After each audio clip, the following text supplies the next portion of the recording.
নতুন রূপে সাজানো হচ্ছে মিরপুর শেরেবাংলা জাতীয় স্টেডিয়ামকে। পুরনো ভাঙা চেয়ারগুলো সরিয়ে ফেলা হয়েছে আগেই। এবার স্টেডিয়ামের বাইরেও চলছে ঘষা মাজার কাজ। বিপিএলকে সামনে রেখে নানামুখী সংস্কার কাজে ব্যস্ত বিসিবির কর্মীরা।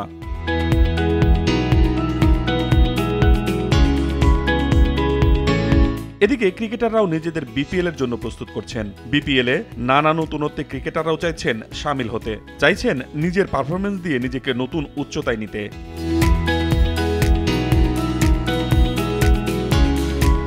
অনেকদিন ধরে মাঠের বাইরে আছেন তামিম ইকবাল খান।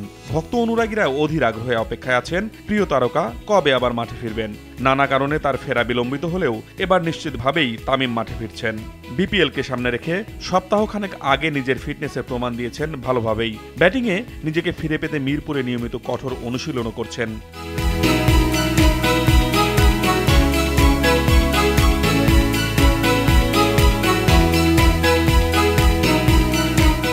শনিবার তাকে দেখা যায় মিরপুরের একাডেমি মাঠে দীর্ঘ সময় ব্যাট নিয়ে নেটে অনুশীলন করতে।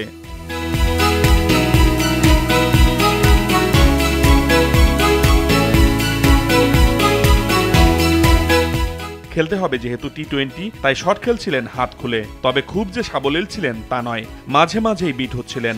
দীর্ঘদিন মাঠের বাইরে থাকার ছাপ তার ব্যাটিংয়ে স্পষ্ট।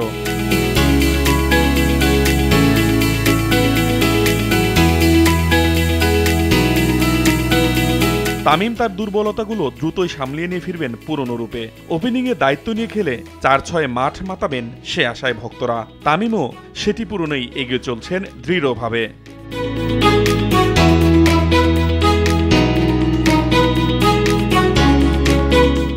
আতিকুল ইসলাম শাকিল, RTV, ঢাকা।